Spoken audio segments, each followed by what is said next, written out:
Boa noite, queridos amigos. Mais uma vez, estamos terminando o estudo dos Evangelhos à luz da ciência espírita. É extremamente importante que cada um de nós preste bem atenção a esse tema de hoje, que esse vai ser o último desse ano, e que nós vamos então iniciar a continuidade dos estudos do Evangelho e, posteriormente, alguns assuntos típicos e próprios da mediunidade. Mas como se deu a exploração, a expulsão completa de Jesus, que inclusive os católicos dizem a expulsão dos vendilhões do templo, com chibatas, etc., distorcem bastante essa história. Foi em Jerusalém, em abril de 29 Anno Domini, como nós chamamos. Mateus tem uma versão, Lucas tem uma versão, Marcos e João. Quais são as versões? A versão de Mateus diz o seguinte: Jesus entrou no templo, expulsou todos os que ali vendiam e compravam, derrubou as mesas dos cambistas e as cadeiras dos que vendiam as pombas, e disse-lhe: está escrito, minha casa será chamada casa de oração. Vós, porém, fazeis covil de salteadores. Então, ali Jesus já disse que a igreja era a casa dele. Lucas, no capítulo 19, versículo 45-46, diz: tendo entrado no templo, começou a expulsar os que ali vendiam, dizendo-lhe: está escrito, minha casa será casa de oração, mas vós a fizeste um covil de salteadores. Mas Lucas também confirma que ele fala minha casa, a igreja de Jesus.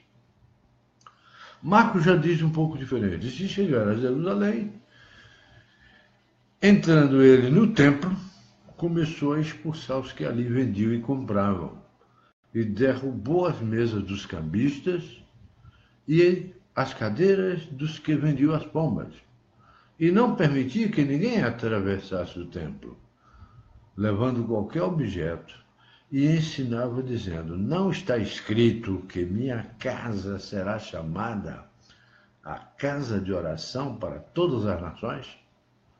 Mas vós a fizeste um covil de salteadores. É um covil de salteadores que eu acho que ele existe até hoje, mas tudo bem. João já diz um pouco mais espiritualizadamente, como eu tenho dito, que João sempre fala assim. Entrou no templo, encontrou no templo os que vendiam bois, ovelhas, pombas, era quase uma feira, e também os cambistas sentados. E tendo feito um azarrogue de cordéis, uma espécie de chibata, expulsou todos do templo. As ovelhas e os bois, derramou pelo chão o dinheiro dos cambistas e virou a mesa. E disse nos que vendiam as pombas: tirai daqui essas coisas, não façais da casa do meu pai uma casa de negócio. Aqui, para João, ele já chamou o templo, a igreja, a casa do seu pai. Então se lembraram seus discípulos do que estava escrito: o zelo de tua casa me devorará. Vamos analisar isso à luz da ciência espírita, meus irmãos. Vamos começar estudando em termos da história em si, da teologia, dos historiadores. Interessante observar nesse momento que João coloca um episódio no início da vida pública de Jesus. Mateus e Lucas o citam no domingo, em que Jesus entra triunfalmente em Jerusalém, e Marcos na segunda-feira seguinte, pela manhã. Olhem que como cada um cita de forma diferente. Quando se realizou realmente? Ora, que a cena se repetiu 2 vezes, será? Não há possibilidade de solucionar a questão com segurança absoluta, meus irmãos. Mas parece, como pensam alguns interpretadores, que a razão está com João. Eu também penso como João. No libelo acusatório da quinta-feira seguinte, A última acusação, finalmente, está em Mateus 26:60, é a de que Jesus falara da destruição do templo e sua reconstrução em 3 dias. Ora, se o episódio se houvesse verificado 4 ou 5 dias antes, que se recordava de haver ouvido dizer isso, os 3 sinópticos só falam de Jesus em Jerusalém nessa época. Natural que, por comodidade, tivesse aí colocado o episódio. Eu gostaria de fechar minha porta. Os vendedores permaneciam no ádrio do templo, único local em que podiam penetrar os gentios, isto é, os não-judeus, e não dentro do templo propriamente dito. Alinhavam-se nas mesas, no pórtico, como de uso nas vias públicas, vendia-se bois, ovelhas, pombos, farinha, bolos, era uma feira, incenso, óleo, sal e vinho. Além disso, havia os cambistas, que trocavam dracmas gregas e denários romanos por ciclos judeus, que eram as moedas que eram ofertadas naquela época, meus irmãos. A troca era feita com um certo ágio. Esse ágio já vem de bastante tempo. Todos os vendedores e cambistas contribuíam com percentagens para os sacerdotes. E Rabi Simeão ben Gamaliel queixava-se dos altos preços extorsivos cobrados pelos vendedores do templo. Marcos anota que Jesus protestou também contra a travessia do templo, como se fosse uma passagem, carregando pacotes. Esse costume era condenado no Tratado de Barakot, no Talmud. Com efeito, para evitar uma volta grande, o povo se acostumou a carregar nas cargas atravessando o templo de leste a oeste. Eu vou pedir aos espíritos que estão aqui presentes que me fechem a porta, por favor. Vamos um efeito físico aqui agora. Gostaria que um espírito desses que estão me acompanhando feche a minha porta, por favor.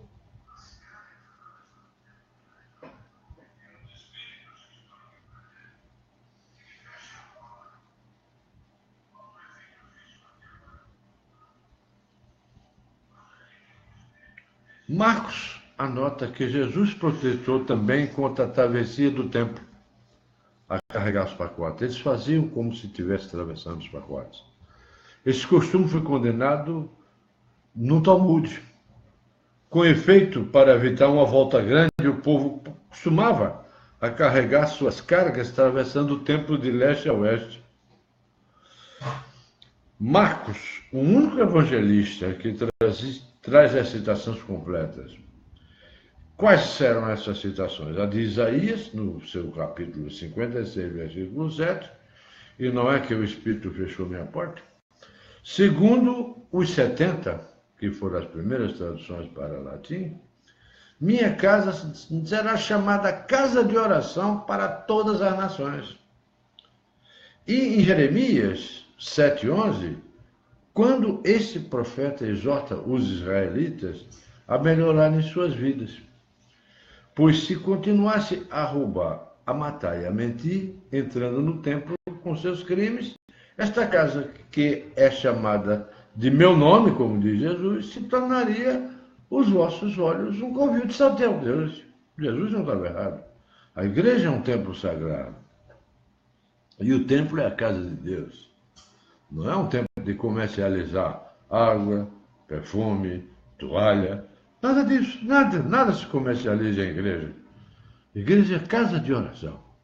Outro argumento a favor de João, colocando a expulsão no início da vida pública, é o fato de que constitui, na realidade, uma confirmação da palavra de João Batista. Quando ele disse, entre vós está aquele de quem não suspeitais. E o evangelista cita isso no capítulo 1, versículo 26.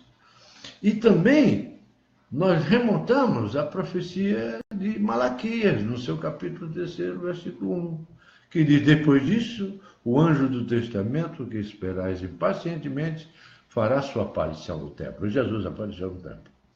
Segundo João, Jesus fez ou faz um chicote de cordinhas, que é usado o diminutivo ou cordéis, como a gente está escrito na Bíblia, para enxortar os animais. Não poderia fazê-lo com carícias. Animais são enxortados com cordinhas, mas os homens dirigem a palavra candente, derrubando as mesas onde caíram as moedas dos cambistas. Jesus não era violento, senão estaria tudo sendo hipócrita. Tratar o amor e o bem ao próximo, amar a ti como a si mesmo, e de repente ele sair batendo nas pessoas. Jesus não faria isso jamais. O cordel foi para espantar, os animais estavam lá. Para essa ação desse tipo, não houve necessidade de milagre, não. A intervenção repentina de Jesus, inesperada, com autoridade, desconcertou todo mundo. E eles obedeceram sem reação, inibidos até de espanto. Muito mais tarde é que os discípulos se lembram das palavras do Salmo 69, versículo 9, que está citada assim, e foi citada depois da tradução dos 70 assim: zelo da tua casa me devorará. Jesus não agiu errado. O fato da expulsão dos exploradores do templo, bem aceito pela teologia católica, quer romana, quer reformada, sofre grandes restrições no ambiente espiritista. Convicto da bondade de Jesus, de seu amor para com os pecadores e humildes, não quer admitir o violento, mas ele não era violento. Então os espiritistas que pensam assim estão sendo fundamentalistas. Parece-nos haver uma confusão entre violência e energia, entre bondade e complacência. Pode e deve haver bondade enérgica, frequentemente indispensável na educação das crianças rebeldes, sem que haja violência. Jesus não agiu com violência, agiu com energia.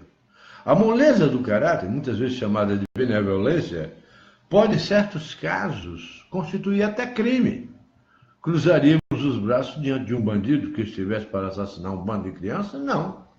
E se tivéssemos força capaz de detê-lo sem matá-lo, faríamos isso? Sim. E nossa conivência sob a capa cômoda da caridade não seria uma cumplicidade? Como tem tantas aí? Você deixa que as coisas aconteçam para não se envolver? Para não agir energicamente? Não se alegue que Jesus perdeu a linha, não. Senhores espíritas, prestem bem atenção. Não se alegue que Jesus perdeu a linha, porque nenhum evangelista deixa supô-lo ir no que está escrito. Repreender com severidade é uma coisa, derrubar uma mesa de cambista é outra, pegar um feixe de pequenas cordas para enxotar animais é outra. É um gesto de justa indignação que supõe grande elevação espiritual diante da profanação de um lugar sagrado. Isso foi o que Jesus fez. Vem isso provar-nos que não devemos nem podemos pactuar com abuso, sobretudo de negociar nos legais destinados à oração. Eu não vou vender azeite em igreja, em templo. Eu não vou vender água. Eu não vou vender toalha. Isso tudo é profanação. Quanto ao chicote de cordéis, não é necessário supor uma figura dizendo que era o chicote da palavra. Não, não vamos dizer que era o chicote da palavra, não. Era um cordel mesmo. Não se diz no Evangelho que Jesus espancou ninguém. Não espancou os exploradores, mas apenas o fez o chicote, com ele espantando os animais, que não podiam entender as palavras candentes que dirigia aos homens. O episódio não pode ser posto em dúvida, meus irmãos, quando vem narrado nos 4 evangelistas. E em muitas outras ocasiões, podemos observar o retrato de um Jesus másculo e forte. Jamais o vemos fraco e covarde.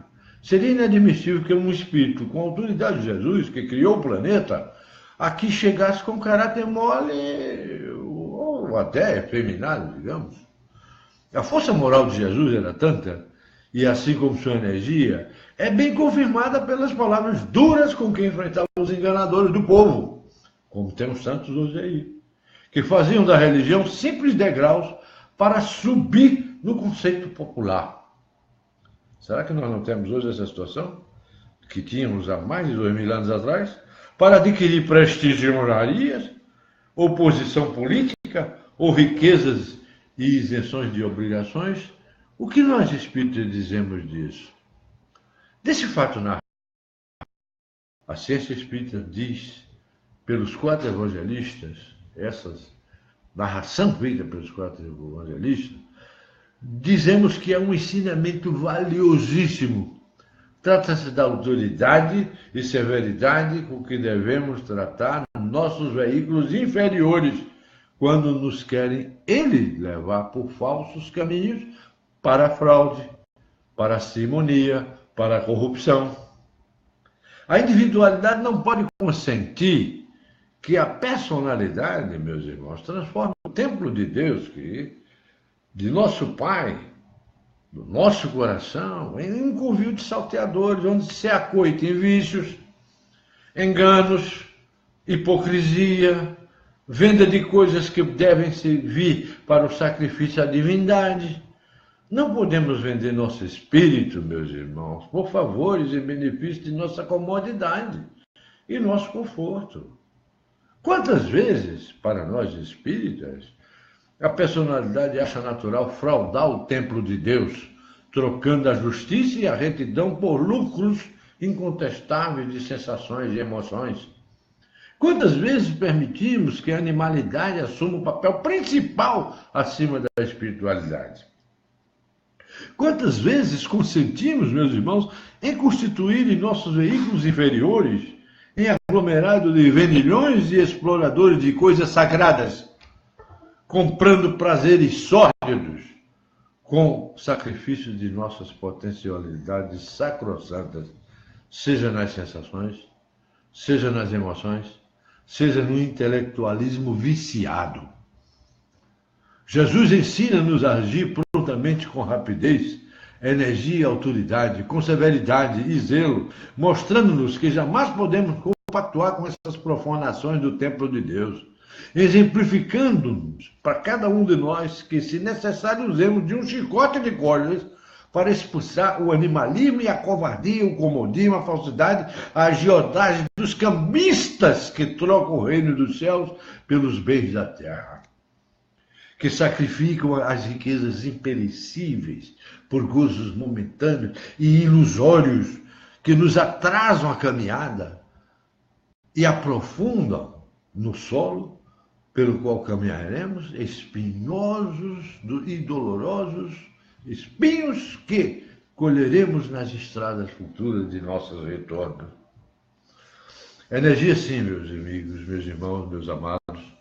Jesus teve vigor sim, intransigência, autoridade irretragável, dureza incomplacente com todos os veículos inferiores que devem servir ao espírito e não escravizá-lo aos seus caprichos, a seus prazeres, às suas loucuras, meus irmãos. Mesmo sem violência contra ele, jamais fraquejaremos, nem amoleceremos. A energia deve ser varonil e autoritária, muitas vezes. Aí João conta, no capítulo 2, versículo 18 a 23, a discussão que Jesus teve com as autoridades. Perguntaram, pois, os judeus: que sinal nos mostras, pois que fazem essas coisas? Preste bem atenção. Que sinal? Não foi uma pergunta de com que autoridade fazer isso. Respondeu Jesus dizendo: derrubai esse templo e em 3 dias o reerguerei. Olha que coisa interessante. Replicaram então os judeus: há 46 anos é construído esse templo, e em 3 dias tu o levantas? Aí João continua, mas ele se referia ao templo do seu corpo. Ele não ressuscitou no 3º dia. Mas ninguém entendeu isso, não tem. E nem essa discussão com as autoridades é interpretada e analisada nas nossas igrejas dessa maneira. Quando ele ressuscitou dentre os mortos, lembraram os discípulos de que ele dissera isso. E creram na Escritura e na palavra que Jesus dissera. Ao passar o primeiro impacto da confusão, meus irmãos, os sacerdotes e policiais do templo vão tomar satisfações a ele. Não lhe pedem documentos, mas um sinal. Jesus responde com um enigma, uma figura ou alegoria. como nós sempre dizemos que a Bíblia está cheia dela, mesmo em voga entre os doutores da lei. Muito em voga. Quando tiverdes destruído este templo, em 3 dias o reerguerei. Era a polícia que estava vindo. O templo que ele falava era o seu próprio corpo. O sentido literal parece referir-se ao templo de pedra. E muita gente interpreta como o templo de pedra mesmo. E nesse sentido foram citadas essas palavras pela testemunha de acusação. Mateus 26, 61 e Marcos 14, 58. E a esse propósito, os soldados judeus farão sacar no Gólgota. Mateus 27, 40 e Marcos 15, 29. Voltando na acusação contra Estevão, em Atos dos Apóstolos 6, 14, era assim que se fazia. Em todos esses lugares, disse que Jesus afirmou que ele destruiria o templo. Mas, segundo o relato de João, suas palavras não foram essas. Referia-se Jesus ao seu corpo, o templo de Deus. Não sabeis que sois o templo de Deus e o Espírito Santo habita em vós? Não é assim que se diz em Coríntios 3,16? É santo o templo de Deus que sois vós. Por isso que diz vós sois Deus, que nós temos Deus em nós. Está em Coríntios 1, capítulo 3, versículo 17. Vós sois o templo de Deus vivo. Na segunda epístola aos Coríntios 6,16. Alguém tem dúvida de que nós somos o templo de Deus vivo? Quando Jesus afirma isso? Está nas epístolas de Paulo? Realmente, em termos de enigma, é aparentemente obscuro. Não é mais. Depois dessa explicação, não pode ser mais. Os judeus retrucavam. Esse templo há 46 anos é construído. De fato, o templo estava sendo construído com grande resplendor pela generosidade de Herodes, que iniciou a obra no 18º ano de seu governo, isto é, em 19 a.C., segundo o próprio historiador Joséfo. Na época da narrativa, estávamos no ano 29, 10 anos depois. E se tinham passado exatamente 46 anos do início da construção, os trabalhos prolongaram-se até o tempo do procônsul Albino, em 62, 64, conforme o próprio historiador Joséfo. E esta é mais uma indicação precisa da cronologia da vida terrena, concordando com Lucas 3:2, que coloca o mergulho de Jesus no 15º ano do governo de Tibério como César. E nós já trabalhamos e discutimos isso. A frase de Jesus causa ainda maior estupefação, porque trabalhavam na construção do templo 18 mil operários, que ficaram ao desemprego ao terminar as obras, segundo o historiador Joséfo. Como um homem sozinho podia fazer esse trabalho em 3 dias? E que sinal seria esse que teria necessitado, primeiro, que se demolisse o templo, coisa absurda de se pensar? A inverossimilhança sustou qualquer julgamento precipitado. É um dos enigmas que só será compreendido depois de realizado, como anota João. Só depois da ressurreição é que compreenderam os discípulos que ele estava falando dele próprio. Esse templo será refeito em 3 dias. O seu templo, a sua vida, seu corpo, e cada um de nós é um templo de Deus vivo. Agora entenderam a expressão que Jesus usou? Eu destruirei, se eu quiser, esse templo em 3 dias e depois eu o reconstruirei em 3 dias. Esta sequência vem confirmar integralmente a interpretação que nós damos, que estudamos a ciência espírita, do trecho anterior à expulsão. A expulsão não é do templo de pedra, mas é do templo de Deus, o templo construído para ser chamado do Senhor.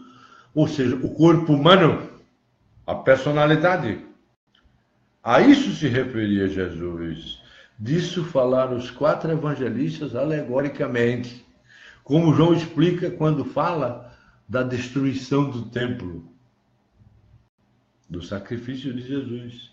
Mas nem todos conseguem penetrar o sentido profundo, só sabem ler literalmente, embora o próprio evangelista o explique logo a seguir, mas pouca gente se detém a analisar esse detalhe. Quando os judeus pedem um sinal de que tem autoridade, Jesus não nos dá, não. Apenas faz uma afirmativa que os confunde mais ainda, fazendo-se passar por inconsequência ou quase louco. Em linguagem vulgar, dirigindo, não deu, digamos assim, Jesus não deu a menor confiança a quem não tinha autoridade para pedir-lhe satisfação, meus amigos. Assim também deve ocorrer com os discípulos. Quando o Espírito, nosso eu profundo, exigir de nós sacrifícios, meus irmãos, e restrições aos veículos inferiores nossos, quase sempre estes se rebelam, sobretudo o intelecto, e pede razões. Eu quero a razão, e não quer entender. O espírito consciente de si pode responder-lhe: se esse templo, esse corpo, for destruído, eu o reerguerei em novo nascimento em 3 dias. No sentido de, rapidamente, como diz hoje, em 3 tempos. Isso sucede quando, para obras mais altas, exigimos de nós mesmos sacrifícios maiores. Arriscamos nossa vida para beneficiar o próximo, quando sentimos o impulso de atender doentes contagiosos e de pôr em risco nossos bens materiais, o nosso ganha-pão, para resistir a uma falha de caráter, num abastardamento de uma irregularidade moral de alguém da família, por exemplo. Quando o Espírito nos impele a tudo sacrificar, quase sempre o intelecto procura obstar e a dizer não a esses atos de heroísmo ou loucura, e infelizmente quase sempre o intelecto vence o coração. Infelizmente, arrasta-nos ao erro, quando deveríamos arrostar a morte, como fizeram os mártires dos primeiros séculos do cristianismo, do nosso cristianismo primitivo, que nós queremos restaurar, contanto que não traíssem a nossa fé. A lição permanece para nós, irmãos. Se o templo foi destruído, o Espírito refará logo. Mas se o Espírito for sacrificado, teremos a desgraça. Não tem mais os que matam o corpo, mas não podem matar o Espírito. Temei antes os que podem matar o corpo e o Espírito na geena, disse Jesus em Mateus 10, 28. Olha que coisa interessante. Mas daí surgem os primeiros entusiastas, os primeiros cristãos primitivos daquela época. Estando ele em Jerusalém, Jesus, segundo João 2, 23 e 25, na festa de Páscoa, que era a tradição, ao ver as demonstrações que Jesus dava, creram em seu nome. Porque as pessoas têm a mania de só acreditar no que vem ou no que tocam, não é? Que pena. Mas o próprio Jesus não confiava neles, porque conhecia um por um, conhecia todos, segundo o versículo 24 de João. E não precisava que alguém lhe desse testemunho do homem, pois ele mesmo sabia o que havia no homem. Esses 3 versículos de João dão-nos conta da impressão de que o ensino de Jesus teve sobre a multidão. Veja bem, em vendo as curas inexplicáveis que Jesus praticava e ao ouvir as palavras de sabedoria que de sua boca provinham, muitos do povo acreditaram nele.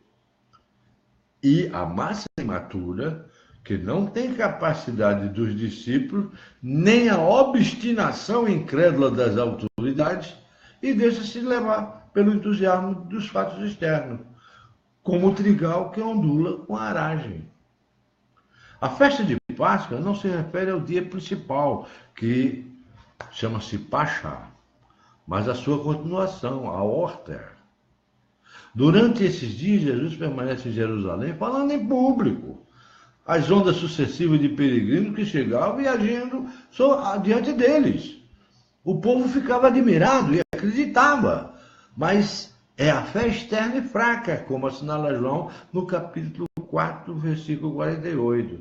No capítulo 6, versículo 2 e no capítulo 6, versículo 14. Essa fé, baseada em coisas externas, em fatos e movimentos, sem o amadurecimento interno do ser, é abalada por qualquer vento, esturricada por qualquer sol, conforme a própria palavra do semeador, que nós vamos estudá-la aqui ainda a partir do ano que vem.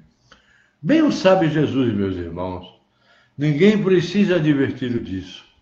Ele vê o íntimo de cada um de nós. Ele lê nossos corações. Sabe o que está no homem, cada homem. Não se ilude com os aplausos fáceis, que nós também não devemos nos iludir. Com elogios corriqueiros. Eu tenho pavor a elogios corriqueiros. Jesus não queria elogios corriqueiros. E por isso não confia neles. Quando você começa a ser elogiado demais, você desconfia de quem está te elogiando. Não é assim.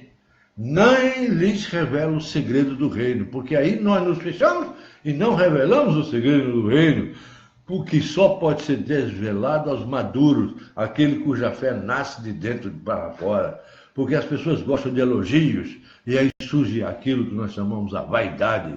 Para que elogiar? Para que agradecer uma coisa que é do seu dever fazer? Quantas vezes eu disse aqui, eu fiz por minha obrigação, é meu dever, não me agradeça. Foi muito bom, foi nada, eu estou aprendendo.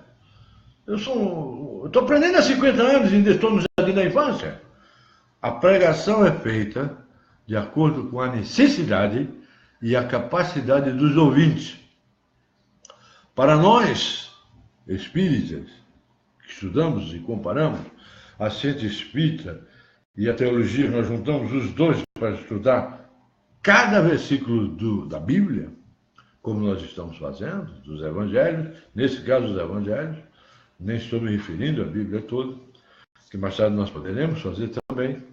Para nós a lição é preciosíssima, senhores. Nada de acreditar em qualquer recém-chegado. Por mais entusiasmado que nos pareça que se diga, nada de abrir-lhe o coração, não deis as coisas santas aos cães, não lanceis vossas pérolas aos porcos. Oradores temos muito, para lá, para cá, mãos, gestos, etc. Mas a realidade, a interpretação verdadeira, sentida, analisada, a letra da lei, não. O que está semeado pela letra da lei, como parábola, como essa típica. Eu reerguerei esse templo em 3 dias, com 18 mil homens trabalhando. Ninguém ia entender nada disso. Na interpretação profunda, compreendemos, meus irmãos, bem, porque muitos permanecem às portas dos templos. São os profanos.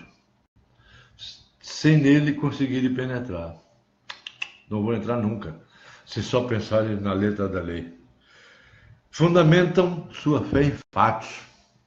São católicos porque testemunharam um milagre. Ou confessam-se espíritas porque assistiram a um fenômeno de materialização. Ou a manifestação extraordinária de um espírito, de um ungido que estende as mãos e tiram uma legião de demônios de determinadas pessoas nas igrejas evangélicas, mas não porque o coração os leva a isso. É uma aceitação intelectual por não conseguir explicar certos fatos, mas nada lhe nasce do âmago do ser. E o que nós queremos é que nasça do âmago do ser tudo o que dizemos, tudo o que fazemos, tudo o que oramos, tudo o que ungimos, tudo o que estendemos na nossa mão, tudo o que trabalhamos para nossas curas, para as curas dos enfermos, mais da alma do que do corpo físico. Imaturos ainda, as pessoas apegam-se aos fatos externos. Não basta uma desilusão provocada por uma imperfeição num sacerdote ou num médium para abjurarem sua fé e se tornarem descrentes. Eu era evangélico e deixei de ser. Eu era católico e deixei de ser. Eu era espírita e deixei de ser. Por quê? Porque basta uma desilusão provocada por uma imperfeição, e como nós somos imperfeitos, não façam isso. Reflitam, raciocinem, não deixe a sua fé, não deixe a sua religião, não deixe a sua igreja, por causa da imperfeição de um ou outro elemento que pertence ao mesmo conglomerado evangélico, porque nós temos o templo e ali é a casa de Deus. A afirmação evangélica pede um exame nosso interno. Seremos ainda profanos, ofuscados pela exterioridade do fenômeno? Sim. Daí o Espírito que habita em nós. Preste atenção, nosso eu profundo que nos conhece, não precisar de nenhum testemunho de nosso nosso intelecto, de nenhuma confusão de nossa personalidade. Ele conhece o que existe no homem e por isso aguarda pacientemente que cada personalidade, o menos azado inclusive, porque certas criaturas se sentem chamadas e não respondem. E certas criaturas são chamadas e respondem. Porque outras não se sentem chamadas pela voz interior. O Espírito sabe que não adianta chamar as personalidades ainda imaturas, surdas à sua voz. Daí a necessidade do proselitismo, meus irmãos. Lancemos a semente.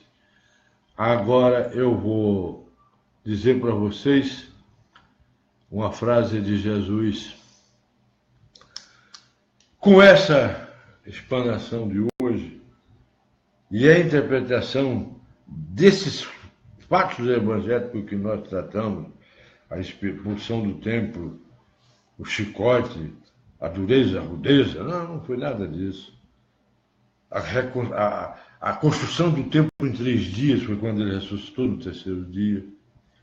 Eu vou dizer somente uma frase de Jesus para abençoar todos em nome dele, porque é em nome de Jesus que eu estou agindo. Eu só ajo em nome de Jesus. Sem Jesus no meu coração, eu não sou absolutamente nada, nem você. Porque há um Deus que habita em nós. Você não viu o que eu disse mais adiante?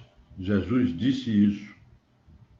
Por isso que ele disse que vós sois Deus, porque nós temos Deus em nós. Somos um com o Pai. Como ele era um com o Pai, nós somos um com ele.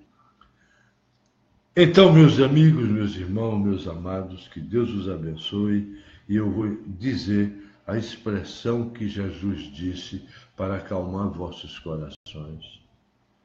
Quem tiver ouvidos de ouvir, ouvirá. Ninguém chegará nem antes nem depois da hora que lhe é própria.